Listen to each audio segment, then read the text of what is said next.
पिता का सिर झुक गया बेटी की गलती से, ध्यान रखना। शर्मिंदा हुआ, बेटी को लिया चला गया। बोले बहन जी 10-15 दिन में भेज दूंगा। बोले कभी नहीं, जिंदगी मत भेजना उसको यहाँ, दरवाजे उसके लिए हमेशा के लिए बंद हैं। पिता समझ गया कि जरूर कुछ गड़बड़ है। बेटी को बिठाया, कार में ले गया घर। रास्ते में पिता ने पूछा कि बेटी एक बात बता, ये माहौल कैसे निर्मित हो गया? बोले पिताजी कहां पटक दिया तुमने मुझे ले जा करके, इससे अच्छा तो कुमारी रह लेती तो अच्छा था। बोले बेटा एक बात बताओ, देखो चिंता मत करो, मैं हूं ना, सब सही हो जाएगा। एक बात बताओ तुम्हारी ससुराल कैसी है? बोले देखी नहीं है क्या, एकदम नरक, ससुराल नरक। बोले बेटा एक बात बताओ तुम्हारी सास कैसी है? बोले डायन, सास डायन, चुड़ैल। अच्छा ससुर कैसे हैं? ससुर राक्षस पूरे। अरे बाप रे, ससुर राक्षस, सास डायन। बोले बेटा अच्छा एक बात बता, जेठ कैसे? बोले धूर्त नंबर 1 का मूर्ख।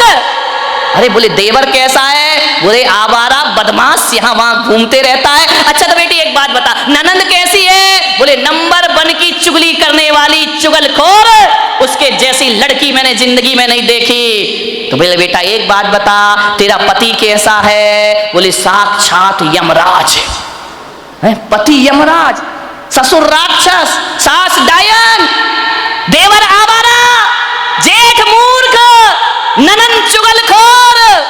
बोले एक बात और बता दे बेटा तेरे पड़ोसी कैसे हैं? बोले LLB। बोले LLB? बोले लुच्चे लफंगे बदमाश। LLB तो यही होता है। बोले लुच्चे लफंगे बदमाश। अरे पिता ने कहा यार एक आदमी गलत हो सकता है, 2 गलत हो सकते हैं, पूरी ससुराल का हर मेंबर गलत है। ससुराल तो छोड़ो पड़ोसी भी गलत है। समझदार पिता था। ध्यान रखना लड़की के माँ बाप को बहुत समझदार होना पड़ता है। उस पिता ने कहा कि अब गड़बड़ ससुराल नहीं, गड़बड़ मेरी लड़की है। एक भी तो अच्छा नहीं है पूरे घर में, जो देखो सब इसके खिलाफ है, जो देखो सबकी ये बुराई कर रही है। बोले बेटा चिंता, बोले पिताजी अब मैं कभी नहीं जाऊंगी। बोले मत जाना, तेरे बाप का घर है, आराम से रहना। बेटी अपने यहाँ किसी चीज की कमी नहीं। ले गया पीहर में। अब चली तो गई, भाभी ने देखा अच्छा आ गई देवी जी, इसका मतलब है कि अब विचार बना कि अब यहीं रहेंगी। तो भाभी ने कहा ला चाबी इधर। कहाँ की भाभी? अभी ध्यान रखना 2-4-8 दिन को जाओ तो भाभी भी इज्जत करती है, और जब रोज रोज रहने लगो तो भाभी भी कहती बहुत हो गई दीदी दीदी, जीजी जीजी, अब साइड हो जा, चल उठ, खाना बना, चाय ला, नाश्ता ला, बहुत ऐसो आराम हो गए तेरे। उसने कहा यार भाभी तुम तो मुझे इतना प्यार करती थी। अरे बोले करती थी प्यार, तरीके से रहे तो प्यार करे, अब तू ससुराल छोड़ के आ गई, यहीं रहेगी क्या? हमारी छाती पे दाल डलेगी। अरे उसने कहा यार भाभी का तो नेचर बदल गया, ज्यादा लड़की पीहर में रहेगी इज्जत खराब हो जाएगी मेरे भाई। ध्यान रखना लड़की की शान पीहर से डोली उठना है और ससुराल से अर्थी उठना, ये लड़की की शान हुआ करती है, ये लड़की का जीवन हुआ करता है। भाभी का व्यवहार, मंदिर गई 1 दिन 2 दिन 5 दिन 2 महीने हो गए, अब तो मंदिर वालों को परेशानी हो गई, पूछने लगे क्यों लेने नहीं आ रहे क्या? अब तेल जले तेली का, दिल जले मसालची का। बाप के यहाँ रह रही है, पड़ोसी का पेट दुख रहा है, जो भी सहेली मिलती क्यों, कहाँ घूम रही है, जीजा जी नहीं आए क्या? अरे उसने कहा सत्यानाश हो वो जीजा का, ना मुझे ससुराल में रहने दे रहा है ना पीहर में रहने दे रहा है। जहां जाए, शादी में जाए, पार्टी में जाए, कहीं भी जाए, हर कोई पूछे क्यों लेने नहीं आ रहे, छोड़ दिया क्या? अरे उसने कहा यहाँ जीना तो और भी, मेहमान पूछे, रिश्तेदार पूछे, जो देखो वो टोके, ससुराल नहीं जाती है, 3 महीने हो गए, झगड़ा चल रहा है क्या, कुछ अनबन है क्या? अरे उसने कहा मैं तो मर गई, वहां से गई, हम आसमान से गिरी और खजूर पे। ध्यान रखना ये मोहल्ले वाले नहीं जीने देते हैं, ध्यान रखना इनको बड़ी परेशानी हो जाती है, क्यों नहीं जा रहे? अब मंदिरों में एक ही चर्चा, फलाने सेठ की लड़की ससुराल नहीं जा रही है, लगता है कि छोड़ दिया है, लगता है कि तलाक की तैयारी है। अरे हमें तो मालूम था ये ऐसा ही है, ये कहीं भी रहने वाली। अरे उसने कहा ये तो मेरा जीना हराम हो गया। 3 महीने में पूरे मोहल्ले ने उपद्रव मचा दिया।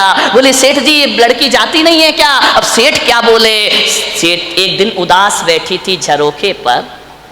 सेठ ने कहा बेटी बड़ी दुखी दिख रही। बोली करूं क्या पिताजी मैं, ससुराल बिल्कुल नरक है और यहाँ शादी के बाद क्या आ गई कि मेरी इज्जत ही मिट्टी में मिल गई। जो देखो मुझे शक की निगाह से देखता है, जिससे बात करो जैसे ही बात करो पहला प्रश्न होता है जीजा जी कहाँ है? अब वो जीजा ने तो मेरा जीना हराम कर दिया है। इससे अच्छी तो पिताजी मेरी शादी ही नहीं होना थी। ध्यान रखना, यदि मोहल्ला टोंकता है, समाज टोंकती है तो बुरी बात नहीं है। ऐसे ही टोंका करो, किसी का उजड़ा हुआ घर फिर से बस जाएगा। ध्यान रखिए। मान्यवर बहुत दुखी हो गई वो। पिता ने पूछा बेटी एक काम करेगी? बोले क्या? बोले अपने नगर में एक महाराज पधारे हैं, बड़े पहुंचे हुए संत हैं, मैंने तेरी चर्चा उनसे की है। क्या बोले महाराज? बोले पहले सुन ले शांति से। उन्होंने मुझे एक मंत्र दिया है, यदि इस मंत्र की मैं साधना करूं, मंत्र का जाप करूं तो 6 महीने में ससुराल तेरी मुट्ठी में आ जाएगी। मुट्ठी में आ जाएगी? बोले अब लड़की चाहती क्या है? इनको सबसे बड़ा दुख क्यों है कि किसके अंडर में मैं रहूं?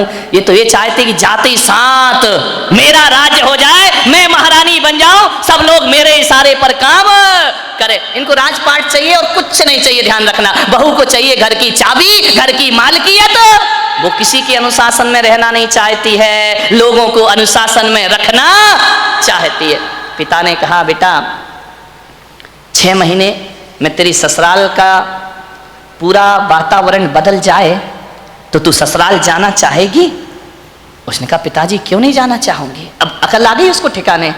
ज्यादा बहू गड़बड़ करे ना तो 1 आध साल छोड़ दिया करो, अपने आप आएगी लौट के वापस। ध्यान रखना।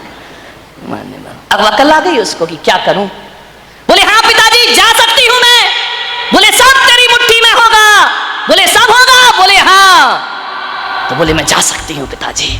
पति? बोले वो तेरे आगे पीछे घूमेगा। सास? अरे तेरे पैर छुएगी वो। सास पैर छुएगी? बोले हाँ। अरे ऐसी ससुराल तो चाहिए थी मुझे।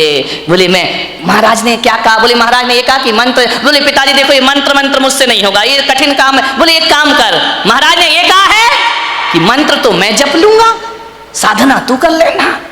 बोले मंत्र तुम जपो, साधना मैं करूं? बोले हाँ तुरंत इफेक्ट पड़ेगा। तो बोले पिताजी मुझे क्या साधना करना है? बोले साधना तुझे इतनी करना है कि 6 महीने किसी को जवाब मत देना, किसी को भी कोई कुछ भी बोल दे 6 महीने जवाब मत देना, और 6 महीने किसी से अकड़ना मत, झुक करके जीना, ईमानदारी से काम करना। बोल तैयार है? बोले पिताजी तैयार हूं, बस 6 महीने ना। बोले हाँ, उससे ज्यादा तो नहीं। बोले नहीं, उसके बाद ससुराल मेरी मुट्ठी में। अरे बोले तुरंत मुट्ठी में। बोले नहीं हुई तो बेटा अपना घर है, वापिस आ जाना। गया, तैयार हो गई, पिता ले गया ससुराल में। जैसे ही पहुंचा सबने देखा, फिर आ गई ये आफत की जान है। कोई नहीं बोला इनसे, न ननन ने बोला कि भाभी आ गई, न देवर ने बोला भाभी आ गई, न जेठ ने बोला बहू आ गई। पति ने कहा फिर आ गई कलबू ही इस घर को बर्बाद करने। गुस्सा तो इतना आया उसे, लेकिन पिता ने कहा साधना, ध्यान रख, कुछ भी मत बोल। 6 महीने गई, पिता ने छोड़ा। सास से बोला कि बहन जी ये रखिए इसको, बदल गई। बोले ये क्या बदलेगी, वापिस ले जाओ इसको, मैंने मना किया था ना कि हमारे यहाँ मत भेजना। एक मौका तो हर किसी को दिया जाता, इसको देने का प्रयास करिए। सास ने कहा ठीक है। गई, सुबह उठी, 8 बजे उठती थी। 6 महीने मुझे 6 बजे उठना है। उठी, गई, सासू के पैर पड़े। अरे सास ने कहा ये क्या है, ये पैर पड़ रही मेरे। बोले अम्मा जी आशीर्वाद दो कि आज का दिन सुख शांति से बीते, शुभ बीते। तुम आशीर्वाद दे दो तो सुख शांति। सास खुश हो गई तो फिर तो शांति शांति है। बोले अम्मा जी आशीर्वाद दो, मैं सबको खुशियां बांट सकूं। अम्मा ने कहा यार ये बोल क्या रही है। ठीक ठीक बेटा आशीर्वाद। जा रही थी, एक पैर की चोट लगी, कांच का गिलास फूट गया। ससुर ने कहा अंधी है क्या, दिखता नहीं है तुझे? आते ही 7 उपद्रव शुरू हो गए तेरे। जब तक नहीं थी बड़ी शांति थी, गिलास फोड़ के रख दिया। अब गुस्सा इतना आया, उसने कहा बुढ़े यदि मेरा बाप मंत्र नहीं जप रहा होता तो गिलास तेरे सिर पे फूटता, लेकिन अब मैं कुछ बोल नहीं सकती हूं, मजबूर हूं। क्या बोलूं? पिता का चेहरा याद आया, बेटा कुछ जवाब नहीं देना। चुप रह गई। बोली पिताजी गलती हो गई, कल से ध्यान रखूंगी। बाप ने कहा यार ये गलती हो गई, इसके मुंह से तो गलती शब्द हमने सुना ही नहीं है। एक कहते थे तो 100 जवाब देती थी, 1000 जवाब। आज कह रही गलती हो गई। उसने कहा बुढ़े रुक जाओ, 6 महीने बाद तुझे नहीं इस घर से निकाला मैंने तो मेरा नाम भी, कौन बोला झांसी की रानी नहीं है, ध्यान रखना, विचार करिए। एक बात ध्यान रख, बस 6 महीने, इसका जवाब तुझे 6 महीने बाद दूंगी मैं, ध्यान रखना। गई सुबह से नाश्ता बना रही, चाय बना रही, सास के कान में आवाज गई। उसने अपनी बेटी से कहा बेटी देख रसोई में इतने सुबह सुबह कौन गया है, कोई बिल्ली इल्ली तो नहीं है? ननन ने कहा बिल्ली नहीं है, ये अपनी वाली बिल्ली है। तो बोले कर क्या रही है? बोले नाश्ता बना रही है। अरे बाप रे, देवर के लिए थाली परोसे, जेठ के लिए सब व्यवस्था करे, पति का ध्यान रखती, ननन से प्यार करती, सहेली जैसी रहती, और बस अंदर क्या आग लगी थी, ये सब ड्रामा कब तक का है? 6 महीने का ड्रामा है, बस ध्यान रखना। सबको मेरी मुट्ठी पे चलना पड़ेगा, जीना पड़ेगा। देखा 1 दिन बीते, 2 दिन, महीने भर हो गए, इतना व्यवहार चेंज। सास ने कहा बेटा तू वही वाली है या तेरे पिताजी ने बदल के भेज दी है, तुम जुड़मा तो नहीं थी? बोले नहीं अम्मा जी कैसी बात कर रही हो, ये घर मेरा है, ये स्वर्ग से सुंदर मेरा घर है, मैं इस घर को बसाऊंगी। सास ने कहा बेटा तू इतनी चेंज हो जाएगी? माँ बुढ़िया रुक जा, 5 महीने तो बचे, फिर बताऊंगी मैं तुझे। इतनी सॉफ्ट, पैर दबाती, जय जिनेंद्र करती, पिताजी को पिताजी पिताजी कहकर के बात करती, लोगों के दिलों पे राज करने लगी। 1 महीने में उसने देखा यार बाबा जी का मंत्र तो बड़ा प्रभावी है, उन्होंने तो कहा था 6 महीने लगेंगे, यहां तो पूरी सरकार मेरी मुट्ठी में आ गई है, अब तो अपना राज हो गया है। एक दिन सास ने बुलाया बेटा इधर आ, इधर आ, देख तू इतनी अच्छी लक्ष्मी आई है मेरे घर में। बोले लक्ष्मी? मालूम नहीं लक्ष्मी कब रणचंडी दुर्गा बन जाएगी। बोले बेटा एक काम कर, ये जो चाबी है ना आज से तू संभाल। अरे उसने कहा हो गई आज मेरी जिंदगी, ला अम्मा जी लाओ लाओ, अरे ले बेटा ले। पति से कहा, बेटे से कहा दुकान से लौटो, जो भी पैसा आए घर की लक्ष्मी के हाथ में देना, अब मैं बूढ़ी हो गई हूँ, अब सब हिसाब किताब यही रखेगी, अब घर यही चलाएगी, धोबी का पैसा भी यही देगी, दूध वाले का पैसा ये देगी, सब्जी वाले को पैसा ये देगी, जो भी कमाई करके लाओ मेरी बहू रानी के हाथ में रख देना। अरे उसने कहा वाह बाबा जी आज तो बल्ले बल्ले हो गई, सब कुछ मेरे हाथ में, हर चीज का, नौकर चाकर का तनख्वाह तुम देना, पेमेंट तुम करना, कौन सी सब्जी बनना है बहू बताएगी। उसने कहा यार बड़ा मजा। अब ससुर जी क्या करें, दुकान से लौटे तो लौटते समय क्या करें, वो बहू के लिए कुछ ना कुछ लेकर जरूर आया करते थे। कभी पेड़ा लेकर आ जाए, कभी लड्डू लेकर आ जाए, कभी आइसक्रीम लेकर आ जाए। अरे उस बहू ने कहा यार कितने मजे हो गए यहाँ पर। ध्यान रखिए, बुजुर्गों से मेरा निवेदन है, ससुर से मेरा निवेदन है, सास से मेरा निवेदन है, जब भी बारामती से कहीं बाहर जाओ, घूमने जाओ, कहीं भी जाओ, कुछ लेकर आओ या ना आओ, अपनी बहू के लिए एक साड़ी लेकर जरूर आया करो, अपनी बहू के लिए कुछ ना कुछ सामान। ये तालियां बहुओं ने बजाई क्या सासुओं ने? बड़ी होशियार है, बहुओं ने बजाई, मजा आ गया। आज हो गई सासुओं की धुलाई। लेकिन ये सासुएं इतनी बेईमान है, बाहर जाएंगी लड़की के लिए लेकर आएंगी, बहू के लिए नहीं लाएंगी। ध्यान रख, ये छोटी छोटी बातें हैं, ध्यान रखना। यदि हर बार ससुर जी घर लौटे, रोज घर लौटो, कुछ ना कुछ बहू को लेकर आओ। तुम बाहर जाओ सासुओं तो कुछ ना कुछ लेकर जरूर आओ। अरे एक नया मंगलसूत्र ही लेकर आ जाया करो, और कुछ ना मिले तो कौन बोला अच्छी सुंदर सी चप्पल ले आया करो। नहीं, चप्पल मत लाना, बहू का मूड बिगड़ जाए तो। एक मोबाइल ले आया करो कि मेरी बहू को मोबाइल। ध्यान रख, इन बातों से कुछ होता नहीं है, लेकिन बहू के मन में ये भावना आती है कि बाहर घूमने के बाद भी मम्मी ने मेरा ख्याल रखा है। आपके प्रेम के संबंध बन जाएंगे, आपकी आत्मीयता के संबंध बने जाएंगे। आप चाहते हो, ससुर जी बोलो कि घर में हमारा कोई इंतजार करे। वैसे तो बुड्ढों का कोई इंतजार नहीं करता है, चाहते हो कि कोई इंतजार करे। इंतजार फोकट में नहीं होता मेरे भाई। यदि रोज मीठा लेके आओगे तो बहू कहेगी पापा जी नहीं आए, आज लेट हो गए, अभी तक नहीं आए। वो इंतजार तुम्हारा नहीं कर रही है, गुलाब जामुन का कर रही है। किसी भी बहाने घर में इज्जत तो बनाओ मेरे भाई, ध्यान रखिए। तीर्थों पे जाओ तो बहू को लेकर कुछ ना कुछ आइए। आप बताइए, आप सोचिए, विचार करिए, आपके संबंध अच्छे, ससुर जी लौटे, बहू के लिए कुछ ना कुछ लेकर आए। धीरे धीरे 1 महीने में परिवार तो बदल गया, दूसरे महीने में बहू के विचार भी बदल गए। सबके साथ ऐसे रहने लगी, ऐसे रहने लगी। एक दिन रक्षाबंधन का त्योहार आया, भाई लेने आया। भाई ने कहा बेटी दीदी राखी का त्योहार है, घर चलना है। तो मालूम है बहू क्या बोली? मेरी मम्मी से पूछ लो। जब पहली बार नजारा क्या था कि भाड़ में जाए वो डायन, आज क्या कह रही है? मेरे पिताजी से पूछ लो, मेरी मम्मी से पूछ लो। भाई ने कहा जी तू ड्रामा कर रही है, हकीकत का मामला है। बोले चुप बैठ, पूछ के आजा। गया, अम्मा जी दीदी को ले जाऊं। अरे बेटा कहां ले जा रहा है? बोले रक्षाबंधन है। बोले बेटा त्योहार है तो मैं मना नहीं कर सकती, लेकिन जब से तेरी बहन इस घर में आई है स्वर्ग जैसा वातावरण हो गया है। वो ना रहेगी तो हमारा मन ना लगेगा, वो ना रहेगी तो एक दिन काटना मुश्किल है। देवर बोला भाभी जल्दी लौट कर आना। ननंद की आंखों में आंसू आ गए। ससुर ने कहा बेटी तू मेरी बुढ़ापे की लाठी है, जल्दी घर वापस लौट के आना। देखो भैया राखी बंधे और दूसरे दिन भेज देना मेरी बेटी को, इसके बिना हमारे घर की शोभा। बे भाई ने देखा ये बात, गई घर पीहर। जैसे ही पहुंची पिता ने पूछा बेटी ससुराल कैसी है? बोले एकदम स्वर्ग पिताजी। अरे बोले वो नरक थी ना? अरे नरक नरक नहीं, बिल्कुल स्वर्ग है। और बोले पिता बेटा ये बता तेरा वो राक्षस ससुर। यार पिताजी तुम मेरे ससुर को राक्षस मत बोलो, देखो इतने अच्छे हैं, कभी तुम्हारी याद तक नहीं आती है जब तक उनके साथ रहती हो। मेरा जीवन बदल गया पिताजी। अरे बोले वो डायन सास। अरे इतना प्यार तो मम्मी नहीं करती जितना प्यार मुझे मेरी सास किया कर। अरे बोले वो आवारा देवर।